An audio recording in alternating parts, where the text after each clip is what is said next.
ಇನ್ನು ಶಂಕಿತ ಉಗ್ರ ಸುಹೇಲ್ನನ್ನ ಕಾಕಿ ಕಸ್ಟಡಿಗೆ ನೀಡಿದೆ ಕೋರ್ಟ್. 10 ದಿನಗಳ ಕಾಲ ಪೊಲೀಸ್ ವಶಕ್ಕೆ ನೀಡಿದೆ ಜೆಎಂಎಫ್ಸಿ ಕೋರ್ಟ್. ದಾವಣಗೆರೆ ಜಿಲ್ಲೆ ಹರಿಹರದಲ್ಲಿರುವಂತಹ ಜೆಎಂಎಫ್ಸಿ ಕೋರ್ಟ್ ಈ ಬಗ್ಗೆ ಆದೇಶವನ್ನು ಹೊರಡಿಸಿದೆ. ಒಬ್ಬ ಶಂಕಿತ ಉಗ್ರನ ಸೆರೆಯಾಗಿತ್ತು. ಆತನ ಹೆಸರು ಸುಹೇಲ್. ಆತನ ಸಂಪೂರ್ಣ ಮಾಹಿತಿಯನ್ನ ಕಲೆ ಹಾಕುವಂತೆ, ಆತನ ಬ್ಯಾಕ್ಗ್ರೌಂಡ್ ಅನ್ನ ಕಲೆ ಹಾಕುವಂತೆ ಈಗ ಪೊಲೀಸರಿಗೆ ಕೋರ್ಟ್ ಆದೇಶವನ್ನ ಕೊಟ್ಟಿದೆ. ಜೊತೆಗೆ 10 ದಿನಗಳ ಕಾಲ ಕಸ್ಟಡಿಗೆ ನೀಡಿದೆ. ಪೊಲೀಸರು ಕೂಡ ಕೋರ್ಟ್ಗೆ ಪ್ರೊಡ್ಯೂಸ್ ಮಾಡಿದಂತಹ ಸಂದರ್ಭದಲ್ಲಿ ಆತನ ಕಸ್ಟಡಿಗೆ ಕೇಳಿದ್ರು.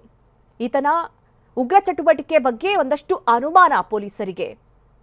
ಉಗ್ರ ಅಂತ ಹೇಳಿ ಶಂಕಿಸಲಾಗಿತ್ತು. ಈತನನ್ನ ಅರೆಸ್ಟ್ ಮಾಡಲಾಗಿತ್ತು. ಅದಾದ ನಂತರದಲ್ಲಿ ಕೋರ್ಟ್ಗೆ ಪ್ರೊಡ್ಯೂಸ್ ಮಾಡಿದಂತಹ ಸಂದರ್ಭದಲ್ಲಿ ಈಗ ಜೆಎಂಎಫ್ಸಿ ಕೋರ್ಟ್ 10 ದಿನಗಳ ಕಾಲ ಪೊಲೀಸರ ವಶಕ್ಕೆ ಕೊಟ್ಟಿದೆ. ದಾವಣಗೆರೆ ಜಿಲ್ಲೆಯ ಹರಿಹರದಲ್ಲಿರುವಂತಹ ಜೆಎಂಎಫ್ಸಿ ಕೋರ್ಟ್ ಈ ಬಗ್ಗೆ ಆದೇಶವನ್ನ ನೀಡಿದೆ. ನೀವೇನು ಈಗ ಫೋಟೋಸ್ ಅನ್ನ ಗಮನಿಸ್ತಾ ಇದ್ದೀರಿ. ಶಂಕಿತ ಉಗ್ರ ಸುಹೇಲ್ ಈತನೇ.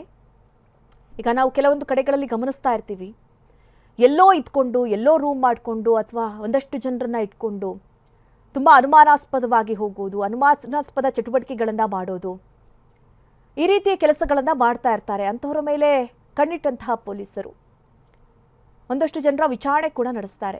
ಈಗ ಈತ ಸುಹೇಲ್ ಅನ್ನುವಂತಹ ವ್ಯಕ್ತಿ ಉಗ್ರ ಚಟುವಟಿಕೆಯಲ್ಲಿ ಭಾಗಿಯಾಗಿದ್ದಾನೆ ಅನ್ನುವಂತಹ ಅನುಮಾನ ಇದೆ. ಉಗ್ರರ ಜೊತೆ ಈತ ನಂಟನ್ನ ಹೊಂದಿದ್ದಾನೆ ಅನ್ನುವಂತಹ ಕುರಿತಂತೆ ಒಂದಷ್ಟು ಅನುಮಾನ.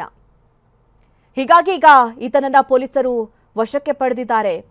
ಈತನ ಕುರಿತಂತ ಮಾಹಿತಿಯನ್ನ ಈಗ ಕಲೆ ಹಾಕ್ತಾರೆ.